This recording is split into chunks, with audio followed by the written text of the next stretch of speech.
Hola, ¿qué tal? Muy buenas noches. ¿Qué les parece si platicamos en esta madrugada un poco respecto de la tentativa?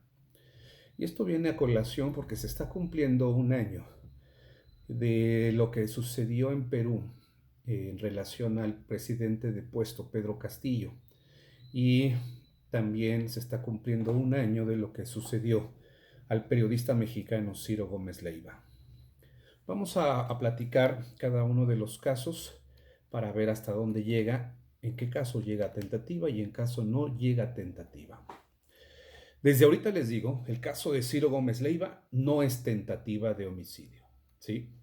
Y desde ahorita también les digo que lo imputado a Pedro Castillo, presidente depuesto de Perú, no hay delito de rebelión consumada. En todo caso, se trata de una tentativa imposible o inidónea. Primero, ¿qué es la tentativa?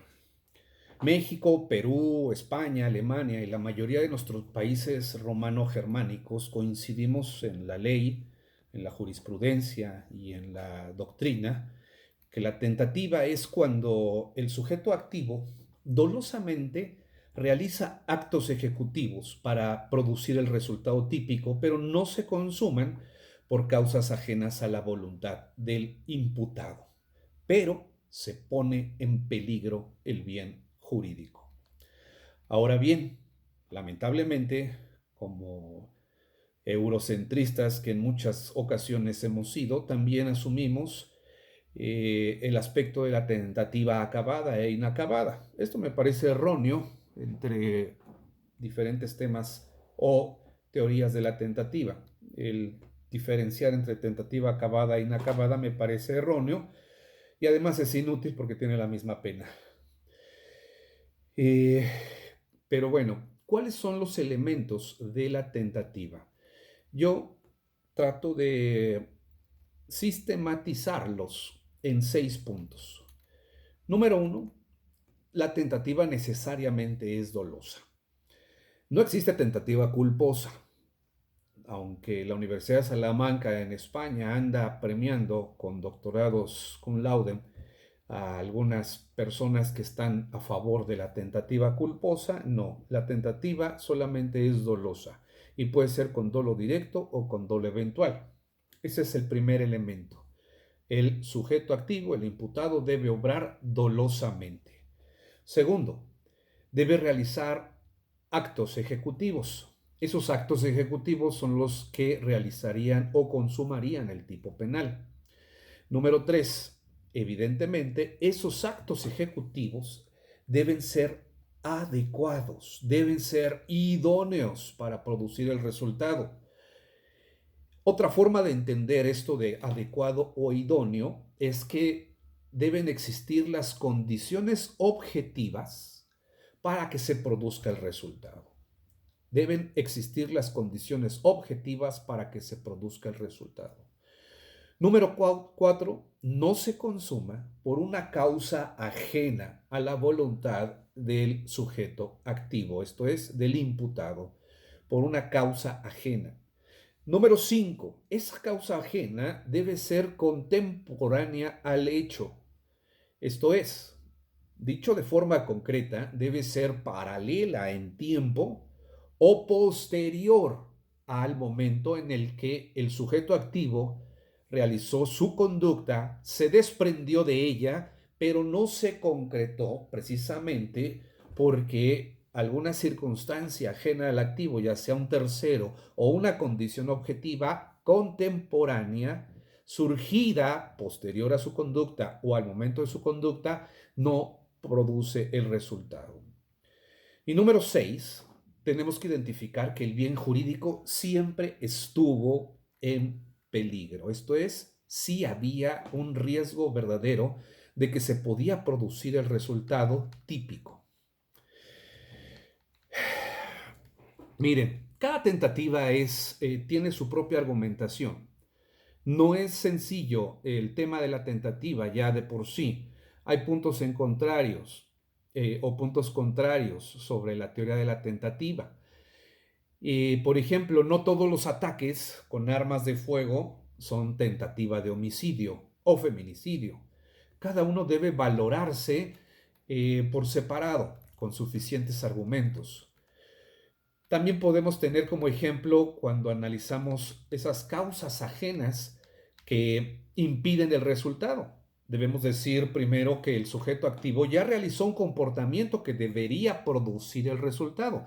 Ya se desprendió de su conducta, ya hice algo y ya la conducta ya va en dirección a producir el resultado, pero no se consuma porque ya una vez que me desprendí de mi conducta a la mitad o antes de que produzca el resultado, precisamente algo impide su consumación, algo ajeno a mi voluntad, a mi deseo, a mi dolo.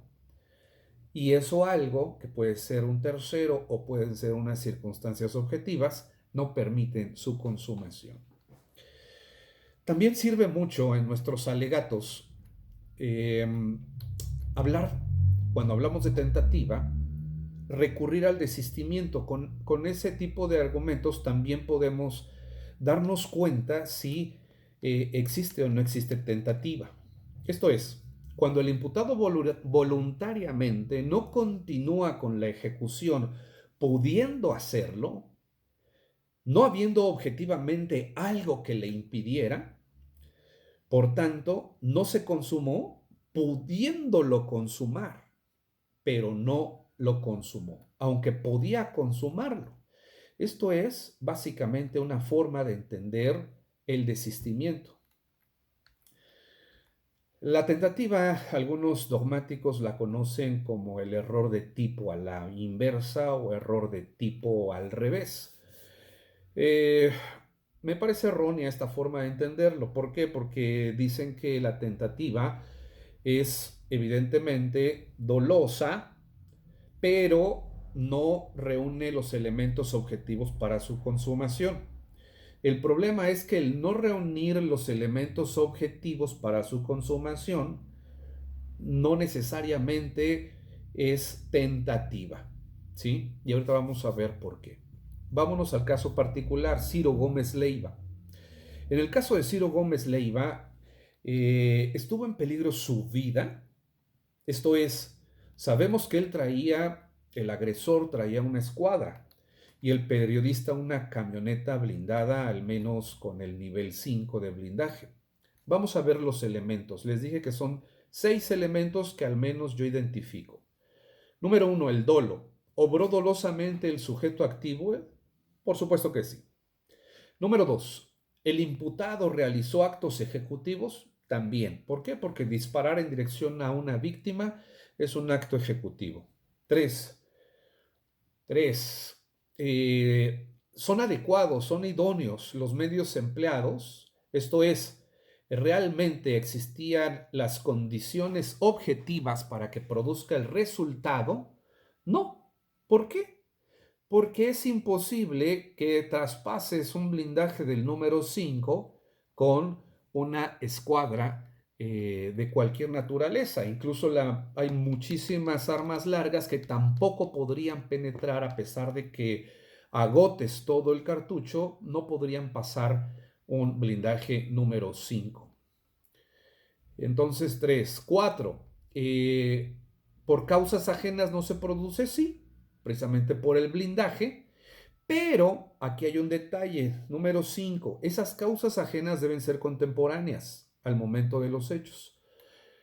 ¿Qué significa esto? Que esa causa ajena no puede ser anterior o preparada antes del momento de los hechos. Sería el equivalente a la defensa legítima. La defensa legítima también debe ser contemporánea, no nada más real, actual, inminente, necesaria, sino también debe ser contemporánea a los hechos, ¿sí?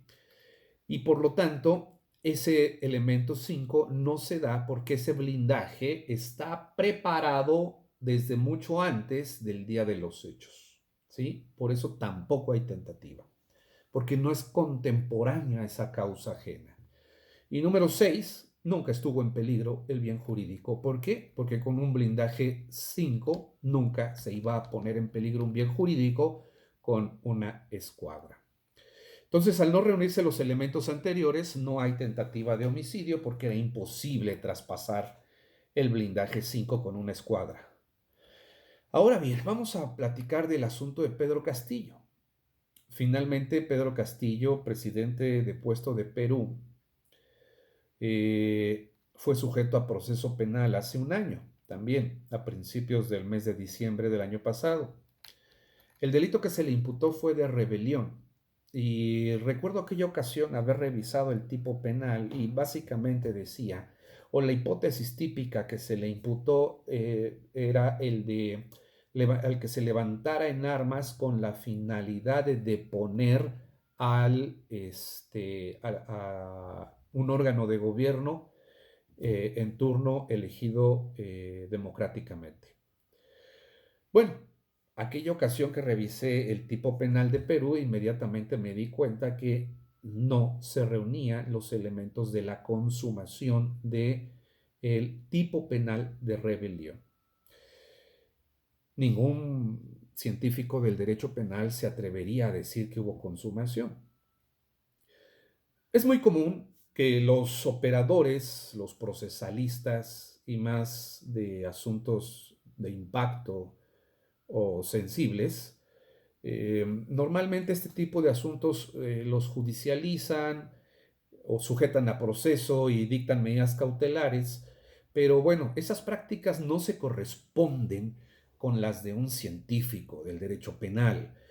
Esto ocurre en aquellos procesalistas versados en estas disciplinas que son las técnicas de litigación, que son de fácil comprensión y que las usamos todos los días, pero desde luego que la dogmática penal, como ciencia, pues exige todavía muchos más principios, leyes, argumentos, muchos más axiologías para su construcción y su aplicación. Y el tipo penal de rebelión, evidentemente, al exigir, número uno, al que se alce en armas, esto es uno de los elementos objetivos indispensables para la consumación del hecho. ¿Cuál es? Es precisamente las armas. Pero no nada más es el único elemento. La fiscalía dijo que el presidente estableció un estado de excepción. Y con ese estado de excepción es para disolver el Congreso, para llamar a nuevas elecciones, facultad que evidentemente tenía o tiene el presidente constitucional. Y esto, dice la fiscalía, lo hizo levantándose en armas. Miren, más allá de si el decreto de excepción fue conforme a la Constitución o no, bien depurado legalmente, esto no es relevante al derecho penal. En todo caso, podría ser un ejercicio indebido del servicio público, tal vez hasta incluso algún juicio político o algo similar. Y recuerdo precisamente que en aquellas fechas, a lo mejor en enero o en febrero de este año que está por terminar, debió haber sido un mes o 2 meses después de que yo en mis redes sociales dije que no existía delito de rebelión. Eugenio Raúl Zaffaroni, que fue a atender a Pedro Castillo, también dijo lo mismo, que no existía la consumación del tipo penal de rebelión. Coincidimos plenamente en eso. Pero bueno, traigo a colación este tema porque es indispensable que haya medios idóneos para la consumación de la rebelión. Y obviamente esos medios idóneos es tener armas. Y número dos, existan las condiciones objetivas. Y no existían las condiciones objetivas. ¿Por qué? Porque los mismos guardias presidenciales, o como se les llame allá, fueron los que detuvieron a Pedro Castillo. Y el ejército, por su lado, también le dio la espalda. No secundó ese decreto. Por lo tanto, desde luego, no se consumó el delito de rebelión, pero tampoco llegó ni siquiera a tentativa. ¿Por qué? Porque para que llegue a tentativa se requiere de medios idóneos y obviamente tener los elementos objetivos a la mano y precisamente las condiciones objetivas, desprenderte de la conducta y solita vaya a producir el resultado. No existió, no fue posible, no hubo rebelión, ni siquiera a grado de tentativa punible. Tal vez una rebelión en tentativa inidónea o imposible. Bueno, espero haber sido claro en estos dos ejemplos. Que les vaya muy bien y buenas madrugadas.